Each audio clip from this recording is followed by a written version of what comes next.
सभी को मेरा नमस्कार। प्यारे बच्चों, आज हम सीखेंगे भाग करने की सही विधि के बारे में। वैसे तो भाग हम कर ही सकते हैं, परंतु इसमें जो मैं मुख्य रूप से आपको बताना चाहूँगा, एक गलती जो हम विशेष रूप से कर देते हैं भाग के सवाल में, और वही गलती आगे जाके हमारे सवालों को गलत करती है, उसके बारे में। जैसे ये 376 है, इसको 5 से भाग करना है।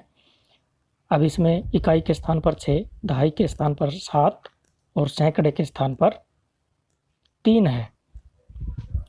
अब 3 सैकड़े हैं और इन 3 सैकड़ों को हमें 5 में बांटना है।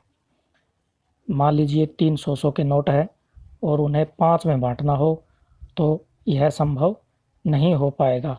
इसलिए हम क्या करेंगे, इससे आगे वाला अंक 7 जो दहाई का अंक है उसको भी शामिल कर लेंगे, तो ये बन जाएगा 37। तो 3 सैकड़ों को हम 5 में नहीं बांट सकते, यानी कि 3 100 के नोट हैं और 5 जनों में उनको बांटना है, तो 3 जनों में तो वो बंट जाएंगे, एक एक एक आ जाएगा, 2 बच जाएंगे। तो इसके लिए हम क्या करेंगे, अब ये 3 5 से भाग नहीं हो रहा है, इसके लिए हम लगा देंगे 0। यही मुख्य चीज़ है, यही गलती हम आगे करते हैं। जब बीच में ऐसी सिचुएशन आती है तो हम 0 फिर भूल जाते हैं। इसलिए सबसे पहले जब ये 0 पे, जब ये 3 5 पे नहीं जा रहा होता है तो भी हमें 0 ज़रूर लगानी है। अब इससे अगला अंक ले लेंगे 7, ये बन गया 37। अब 37 को 5 से भाग करेंगे, यानी कि 37 को 5 में बांटना है, तो जो कि बंट सकता है।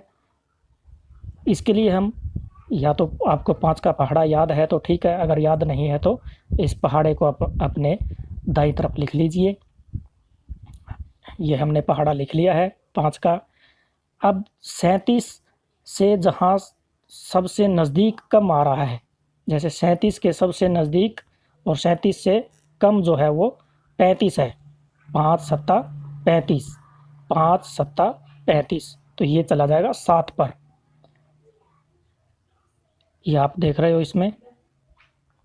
वैसे तो कम 30 भी है 37 से, लेकिन 37 के सबसे नज़दीक कम संख्या हुई 35, इसलिए हम अब 35 को लेंगे।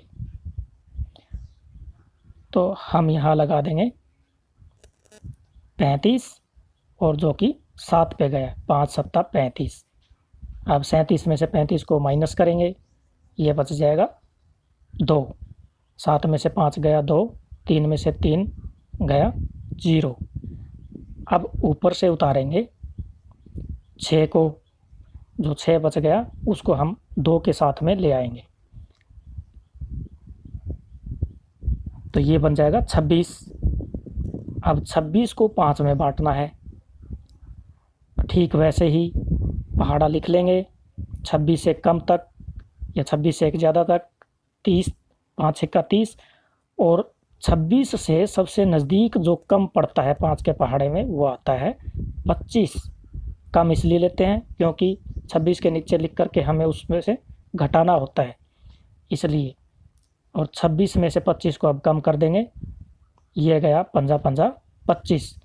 26 में से 25 को अब घटाएंगे, हमारा शेष बच जाएगा 1। 6 में से 5 को कम किया 1, 2 में से 2 को कम किया 0। तो यहाँ हमने मुख्य रूप से आपको यही बात बताई कि जो सबसे पहले 0 हम लगाते हैं वो ज़रूर लगा लें। यदि शुरू का अंक भाजक से छोटा है तो, जैसे कि 3 जो था वो 5 से छोटा था, इसलिए 0 लगाना ज़रूरी था, यही गलती होती है।